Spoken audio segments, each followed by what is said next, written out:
चंपावत में मुख्यमंत्री की जीत को लेकर आश्वस्त दिखे कैबिनेट मंत्री सौरभ बहुगुणा। कहा, रिकॉर्ड मतों से जीतेंगे धामी, जनता का मिल रहा अपार समर्थन।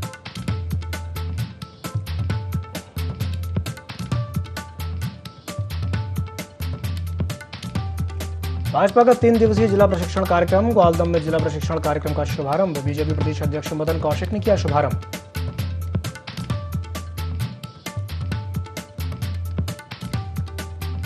ट्रिपल इंजन की भाजपा सरकार में ऋषिकेश नगर निगम को नहीं मिल रहा बजट, इस्तीफा देने को तैयार मेयर और कई पार्षद।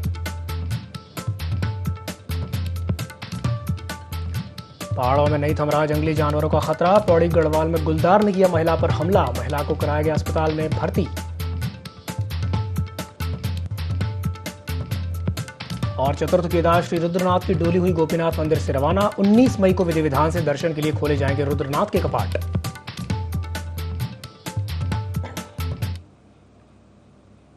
नमस्कार, i24 में आपका स्वागत है। मैं हूं आपके साथ दिव्यांशु जोशी।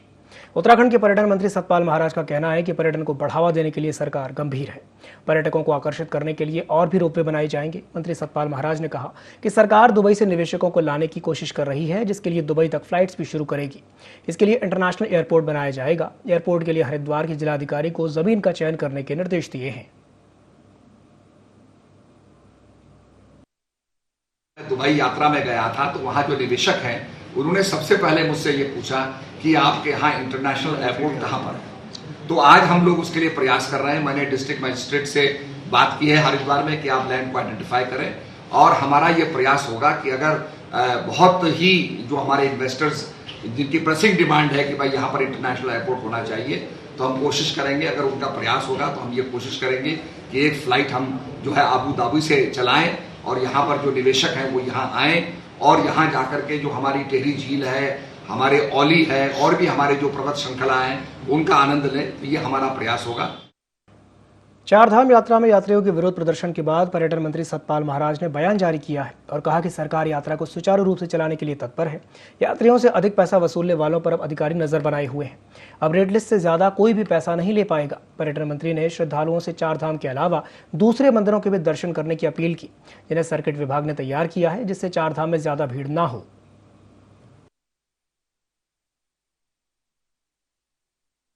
हमने सभी से आग्रह किया है कि आप सुरक्षित यात्रा कीजिए, स्वस्थ यात्रा कीजिए। अपने को जगह जगह डॉक्टर्स हमारे तैनात हैं, वहाँ पर परीक्षण कराइए। और कोई शिकायत हमारे पास आती है, कोई आदमी एक्सटॉर्शन कर रहा है, हेलीकॉप्टर में ज़्यादा पैसा ले रहा है, फॉल्स बुकिंग कर रहा है, तो आप उसकी रिपोर्ट लॉन्च कराइए। मैंने सारे डीएमओ को सख्त आदेश दे दिया है कि तत्काल कार्रवाई करें और सख्ती बरतें, ये हमने कह दिया है। इसके साथ साथ रेट लिस्ट भी टंग रही है, तो मैं सभी से आग्रह करूंगा, कोऑपरेट करिए। निश्चित रूप में नीचे मैदानी इलाके में बहुत ज्यादा गर्मी है और पहाड़ की तरफ लोगों ने रुख किया है। हरिद्वार के सुरसरिता मां आश्रम ट्रस्ट और खाटू श्याम परिवार समिति की अध्यक्षा साध्वी सरोजिनी ने ट्रस्ट की पूर्व अध्यक्षा साध्वी आनंद ज्योति से अपनी जान को खतरा बताया है। साध्वी सरोजिनी ने प्रेस वार्ता करके इसका खुलासा किया। ट्रस्ट की जमीन बेचने के मामले में साध्वी आनंद ज्योति पर अभद्रता और जान से मारने की कोशिश के आरोप लगाए हैं। बिना जानकारी दिए ही आश्रम धर्मार्थ ट्रस्ट की संपत्ति लीज पर दी गई है। पूर्व अध्यक्ष आनंद ज्योति और प्रॉपर्टी डीलर ने जबरन कागजों पर हस्ताक्षर करवाए हैं। ट्रस्ट के लगभग 5 बीघा और खाटू श्याम की 500 गज जमीन की खरीद फरोख्त का ये मामला है, जिसमें साध्वी सरोजिनी ने पुलिस पर भी कोई कार्रवाई नहीं करने के आरोप लगाए। 2 साल हो गए हम वहाँ पे स्टिल काम कर रहे हैं, अच्छे से रह रहे थे, हमारे उनमें कोई विवाद नहीं था। 5/7/2020 में जो माँ सुसरिता ट्रस्ट हमारा को दिया गया था, उसमें से एक प्रॉपर्टी डीलर को 17 जून 21 में ज़मीन दे दी गई, एक हिस्सा छोड़ा। जब हमने वो किसी ट्रस्टी ने ही हमें बताया कि ये तो आपके साथ भी बहुत धोखा किया है, इन्होंने अपने ट्रस्ट की ज़मीन माता जी आपकी ज़मीन को भी इनको दे दी। तब हमने उनसे पूछा कि माता जी आपने क्या किया, क्यों ज़मीन दी गई। बस तब से वो विवाद गुस्सा खाने लगी हैं और तरह तरह के वाद विवाद करके पुलिस को बार बार कहने के बाद अब तक हमारी जान की हिफाजत नहीं है। गर्मी का पारा लगातार बढ़ रहा है, लोग परेशान हैं। वहीं उत्तराखंड में मंगलौर के किसान बारिश नहीं होने से चिंतित हैं। बारिश नहीं होने से गन्ना सहित धान और दलहन की फसलें सूखने की कगार पर पहुंच गई हैं। दरअसल क्षेत्र के अधिकांश गांवों में गंग नहर के पानी से सिंचाई की जाती है, लेकिन गंग नहर से निकलने वाली माइनरों में पानी कम आ रहा है, जिस कारण फसलों की सिंचाई नहीं हो पा रही है। ऐसे में बिना बारिश के फसलों में कीट लगने का भी खतरा है। नुकसान हो रहा जी। एक तो जो है कीटनाशक इतना हो गया खेत में की सूंडी, कीड़ी और जी गोम में कीड़ा, ईक क्या सारी फसल जो है बेकार हो रही। सिंचाई पूरी तरह नहीं, राजभाई सही पानी नहीं दे पा रहे, राजभाई में पानी नहीं पूरा आ पा रहा, सारी फसल बर्बाद हो रही है। बस मैं मानो अगर बारिश ना हुई जल्दी, सिंचाई टाइम पे हो या फिर बारिश हो, तो एल से कितना पानी दे सकें। बारिश ना होने की वजह से कीड़ा कीड़ी और ये मान लो कि खेती में जो है कुछ नहीं हो पा रहा है, बहुत बुरा हाल है। दूसरी एक बात और है, जो बात कर भाई रजवाई की पानी की, रजवाई में पानी नहीं पूरा आ रहा है, जिससे जो सिंचाई नहीं हो पा रही प्रॉपर। तो जो तरीके से सिंचाई होनी चाहिए वो नहीं हो रही। समस्या ही समस्या जी किसान के साथ में। अब अगर बारिश हो जाती तो कम से कम डीजल से बच जाते ट्वेल चलाने से, वो भी नहीं हो रही। रबजाई पूरे आ नहीं रहे, तो बताओ क्या करो। किच्छा में जन समस्याओं को लेकर तहसील दिवस का आयोजन किया गया, जिसकी अध्यक्षता उधम सिंह नगर के जिलाधिकारी जुगल किशोर पंत ने की। इस मौके पर क्षेत्रीय विधायक तिलकराज बिहड़ भी मौजूद रहे। इस दौरान जिलाधिकारी जुगल किशोर पंत ने जन समस्याओं का जल्द ही निपटारा करने के अधिकारियों को निर्देश दिए। तहसील दिवस पर आधार कार्ड, वृद्धा, विधवा और विकलांग पेंशन के अलावा विद्युत, राजस्व, पुलिस विभाग और मेडिकल सर्टिफिकेट से जुड़े मामले सामने आए।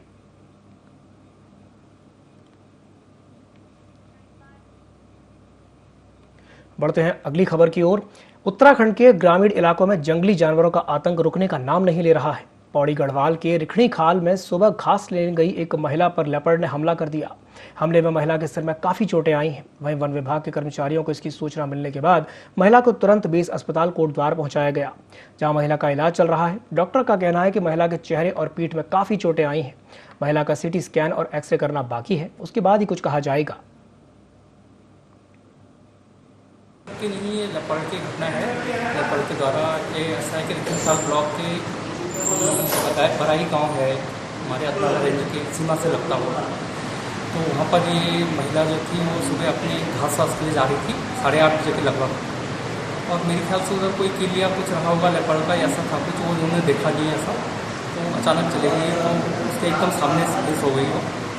उसकी काफ़ी मतलब उनको इंजर्ड कर दिया उन्होंने, घाव लगे, सिर में घाव लगा है और छाती में उसमें घाव लगा है। तो सूचना मिली, हम लोग लेकर के उनको यहाँ आ गए अस्पताल में, और इसमें एडमिट हैं वो, लेकिन खतरे से बाहर हैं। अभी डॉक्टर साहब ने बताया एक्सरे करवा रहे हैं, वो करवा रहे हैं, सीटी स्कैन हो गया। टाइगर अटैक का मामला अभी बलसी में आया है, जिसको हमने देखा है। तो उसके चेहरे पे उसका मतलब काफ़ी छोटे हैं, तो उसका जो कि प्राथमिक उपचार तो कर दिया गया है, लेकिन अभी उसका सीटी स्कैन और एक्सरे करा रहे हैं।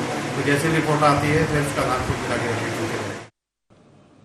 बांसपुर में आई आंधी लोगों के लिए मुसीबत लेकर आई है। आंधी से कई झोपड़ियां उड़ गईं। ग्राम बन्ना खेड़ा सानी में एक व्यक्ति की मौत हो गई, जबकि कई बिजली के पोल भी क्षतिग्रस्त हुए, जिससे बिजली आपूर्ति पूरी तरह से ठप हो गई। सूचना मिलते ही पुलिस और प्रशासन की टीम मौके पर पहुंची, जहां प्रशासन ने मृतक के परिजनों को 3,800 रुपए की आर्थिक मदद और राशन किट उपलब्ध कराई। एसडीएम राकेश तिवारी ने बताया कि क्षेत्र में आंधी से हुए नुकसान का आकलन करवाया जा रहा है। रात में काफ़ी तेज आंधी तूफान आया था और लगभग वो 1-2 घंटे आंधी तूफान रहा। तो हमने रात में ही पटवारी लोगों को, तहसीलदार को निर्देशित कर दिया था कि अपने अपने क्षेत्रों में जाके सुबह और इसका जो नुकसान हुआ उसका आकलन कर लें, और जहां जिस तरह की ज़रूरत है और जिस तरह का नुकसान हुआ आकलन करने के बाद तत्काल उनको फौरी राहत दे दें। तो इसी के क्रम में आज एक बन्ना खेड़ा सानी में चरण सिंह सनाफ हरी सिंह की डेथ हो गई थी रात में। तो उनके चूँकि पुत्र वगैरह नहीं थे, लेकिन उनके भाई और भतीजे वो चाह रहे थे कि बिना किसी क्रियाक्रम के, बिना पंचनामे के इनकी अंत्येष्टि कर दी जाए। तो जैसे ही संज्ञान में आया मामला, मैं स्वयं आया, तहसीलदार आए और उनके परिजनों को 3800 रुपये के अहेतुक चेक दे दिए गए और 5 पैकेट खाद्यान्न के भी दे दिए गए हैं, ताकि किसी प्रकार से क्रियाक्रम में दिक्कत न हो।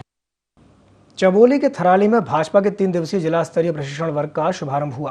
पार्टी के प्रदेश अध्यक्ष मदन कौशिक ने दीप प्रज्वलित करके कार्यक्रम का शुभारंभ किया और कार्यकर्ताओं को संबोधित करते हुए कहा कि संगठन को मजबूत करने के लिए पार्टी पदाधिकारियों और कार्यकर्ताओं का प्रशिक्षण जरूरी है, इसलिए जिला स्तरीय प्रशिक्षण शिविरों का आयोजन किया जाता है। इस दौरान उन्होंने कार्यकर्ताओं को संगठन मजबूत करने के लिए मूल मंत्र दिए। इस मौके पर विधायक भूपाल राम टमटा ने कहा कि उन्हें इस बात की खुशी है कि यह प्रशिक्षण शिविर उनके क्षेत्र में हो रहा है।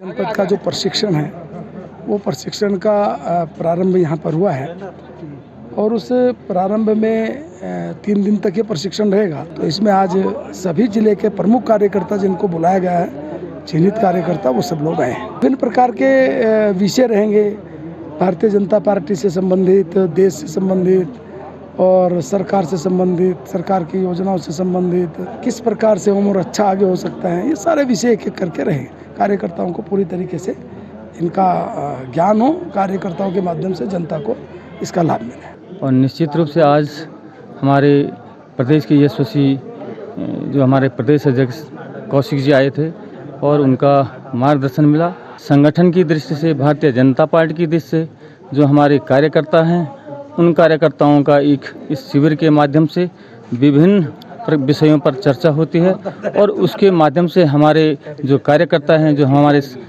पार्टी के वरिष्ठ जन हैं, जो हमारी रीति नीति है भारतीय जनता पार्टी की, उससे उनको जानकारी दी जाती है।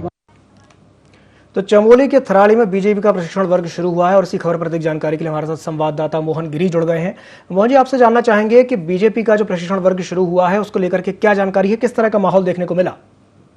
देखिए, ग्वालदम में, चमोली जनपद के ग्वालदम में ये प्रशिक्षण वर्ग की शुरुआत आज से हुई है और इसका शुभारंभ भाजपा के जो प्रदेश अध्यक्ष मनन कौशिक, उनके द्वारा शुभारंभ इसका किया गया है। दीपावली का शुभारंभ इस प्रशिक्षण वर्ग का किया गया है और वहीं कार्यकर्ताओं में जोश भरने का काम बीजेपी प्रदेश अध्यक्ष ने किया है और संगठन की मजबूती पर ज्यादा से ज्यादा ध्यान दिया जाए, इस चीज को लेकर चर्चा हुई है और किस तरीके से जो सरकार की जो महत्वाकांक्षी योजनाएं हैं या जो विकास के जो प्रोजेक्ट हैं उन्हें जनता तक पहुंचाया जाए, इसको लेकर चर्चा हुई है। और संगठन को आने वाले जो भी चुनाव है उसको लेकर किस तरीके से संगठन को मजबूत किया जाए और विस्तृत आकार संगठन को दिया जाए, इस पर चर्चा हुई है। वहीं इस पूरे प्रशिक्षण वर्ग में जिला स्तर के जो भी पदाधिकारी हैं भाजपा के, वो यहाँ पे मौजूद रहे और साथ ही साथ करत्याग विधायक अनिल नौटियाल, थराली विधायक भूपाल राम टमटा और साथ ही साथ जिला अध्यक्ष भाजपा के जो मूल भाजपा के जिलाध्यक्ष रघुवीर इस प्रशिक्षण वर्ग में मौजूद रहे और साथ ही साथ जो संगठन की मजबूती को लेकर खासकर इस प्रशिक्षण वर्ग में चर्चा हुई।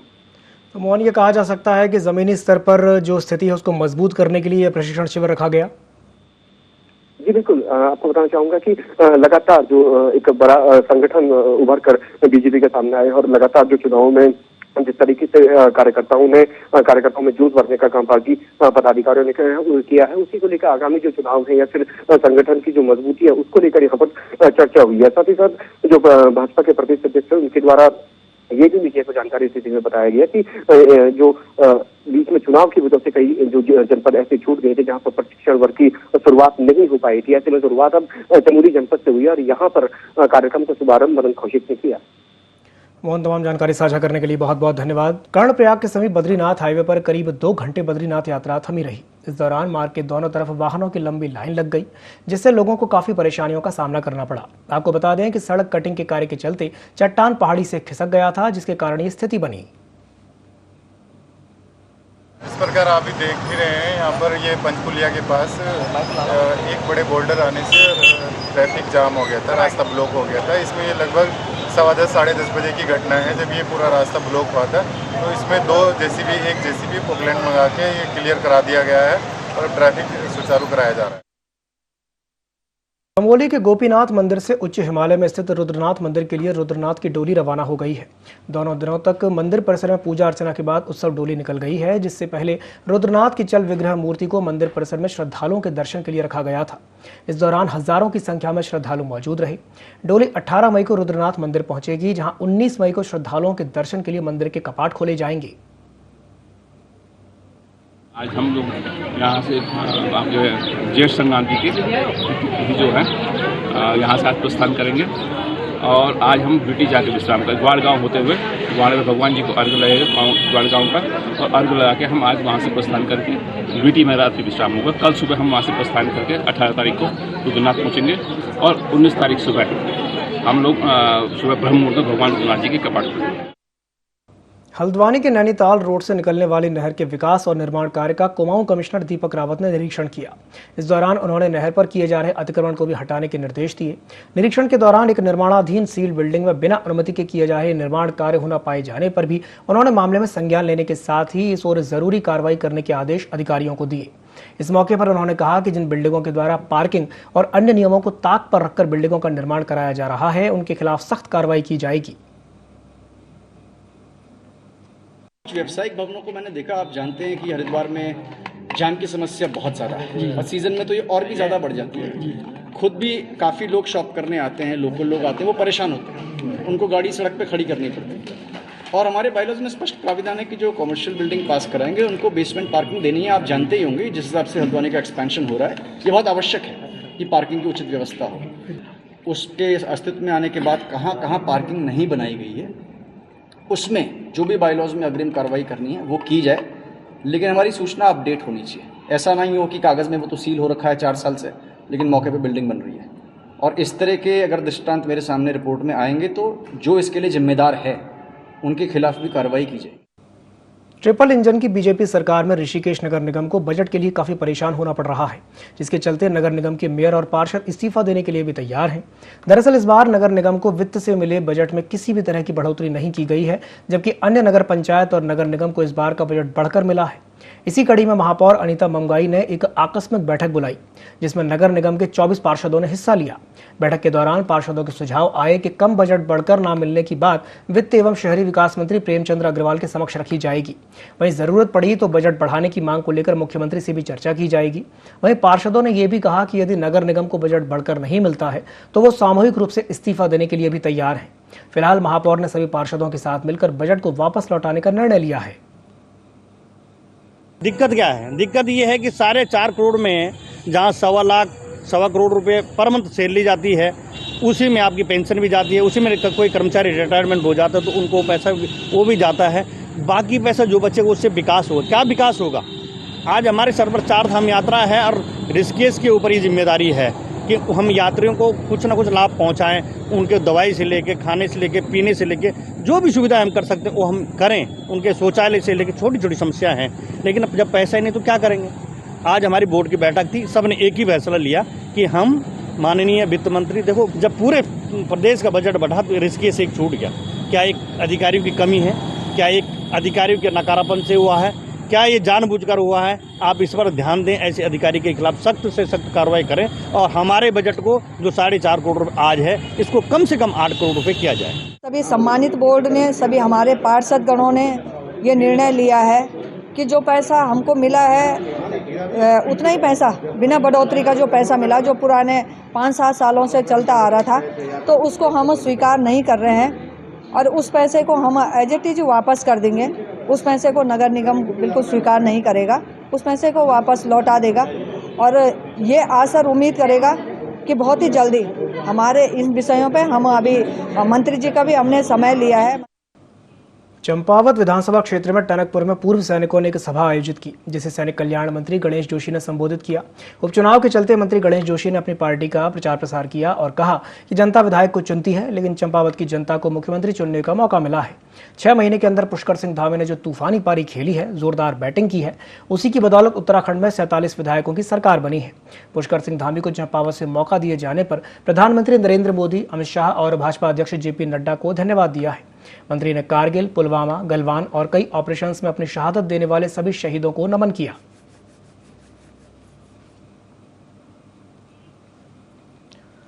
बढ़ते हैं अगली खबर की ओर। जनपद टिहरी गढ़वाल के मुनि की रेती थाना क्षेत्र में 4 धाम यात्रा शुरू होने के बाद लगातार जाम की समस्या बनी हुई है। साथ ही शनिवार, रविवार और सोमवार को बुद्ध पूर्णिमा के अवकाश होने के कारण पर्यटकों से भी मुनि की रेती क्षेत्र में यातायात पर दबाव बनता नजर आया। लेकिन उच्च अधिकारियों के आदेश पर सीओ सदर सुरेंद्र प्रसाद बलूनी ने अपने यातायात टीम के साथ सड़क पर खुद मोर्चा संभाला, जिसके बाद लोगों को काफी राहत महसूस हुई। जानकारी के लिए आपको बता दें कि 2 दिन पहले निरीक्षण के दौरान डीजीपी अशोक कुमार ने जाम की समस्या को गंभीरता से लिया। उन्होंने जनपद टिहरी के पुलिस एसएसपी को जाम की समस्या से समाधान के लिए निर्देश दिए, जिसके बाद टिहरी एसएसपी ने सीओ सदर सुरेंद्र बलूनी को मुनि की रेती क्षेत्र में ट्रैफिक व्यवस्था को बेहतर बनाने के लिए कमान दी।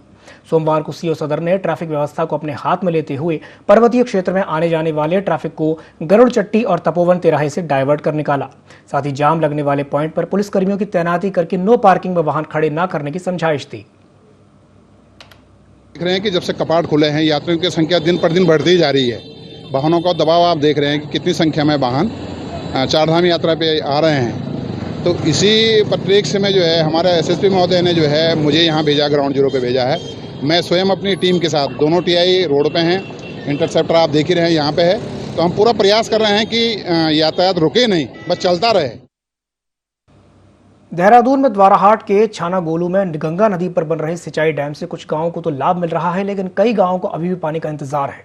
आपको बता दें कि भेड़चाली, छाना गोलू गांव तो इससे लाभान्वित हो रहे हैं, लेकिन इसके आसपास के क्षेत्र पानी को तरस रहे हैं। आपको बता दें कि बगवाली पोखर के सुकुनी, पनेर गांव, भंडर गांव और मेल्टा क्षेत्र में पानी के अभाव में बहुत कम पैदावार हो पाती है, जिसके चलते कई खेत बंजर होते जा रहे हैं।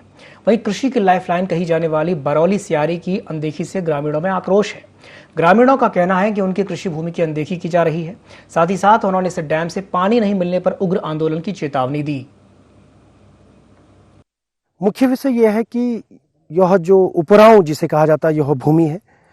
यहाँ पर कई ग्रामीण किसान तपती हुई धूप में वो घंटों चक्कर काटने को तैयार है। यह भूमि मानसूनी वर्षा पर डिपेंड करती। आप अगर इस बाली को देखेंगे, होती फसल को देखेंगे, तो आप देखिए ये फसल हुई है, ऐसा नहीं कि फसल नहीं हुई।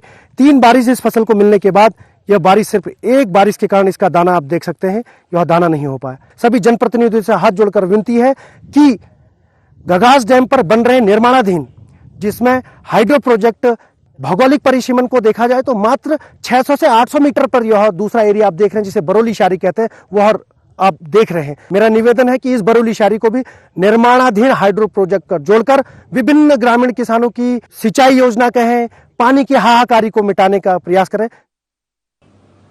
जैसे जैसे गर्मी अपना विकराल रूप लेती जा रही है, वैसे वैसे गर्मी से होने वाली बीमारियों में भी इजाफा हो रहा है। जसपुर सामुदायिक स्वास्थ्य केंद्र पर मरीजों का तांता लगा हुआ है। बढ़ती गर्मी से डायरिया और वायरल बीमारियों ने जोर पकड़ लिया है। जसपुर सामुदायिक स्वास्थ्य केंद्र चिकित्साधिकारी ने बताया कि गर्मी बढ़ने के कारण इस तरह की बीमारी बढ़ जाती है, जिससे बचने के लिए साफ सफाई और साफ पानी का सेवन करें। साथ ही साथ मच्छरों से बचाव भी बहुत जरूरी है। गर्मी के कारण एक तो बुखार का प्रकोप होता है, दूसरा डायरिया, और घर में भी साफ सफाई का पूरा ख्याल रखा जाना चाहिए और मच्छरों से बचाव के लिए मच्छरदानी लगाई जानी चाहिए। अगर बच्चों को दस्त हो जाता है तो उनको ORS का घोल जल्दी से जल्दी पिलाएं और तत्काल डॉक्टर को दिखाएं। यही सावधानी है और थोड़ा गर्मी से बचाव करेंगे तो ज़्यादा बेहतर होगा। अस्पतालों में ऐसी कोई विशेष ज़्यादा मरीजों की मात्रा बढ़ी नहीं है, लेकिन सर्दी, जुकाम और डायरिया के मरीज अभी आ रहे हैं। सरोवर नगरी नैनीताल में देर रात को मौसम ने अचानक से करवट बदली। तेज हवाओं के साथ बारिश होने से पर्यटकों ने बारिश का लुत्फ उठाया, तो स्थानीय लोगों को काफी दिक्कतों का सामना करना पड़ा। नगर के तल्ली ताल बोर्ड स्टैंड के पास एक विशाल पेड़ कार के ऊपर गिर गया। हालांकि हादसे में कोई जनहानि नहीं हुई, लेकिन सड़क पर यातायात पूरी तरह से बंद हो गया। प्रशासन ने देर रात पेड़ काटकर वाहनों की आवाजाही शुरू कराई। बुलेटिन में फिलहाल के लिए इतना ही। दीजिए इजाजत, नमस्कार।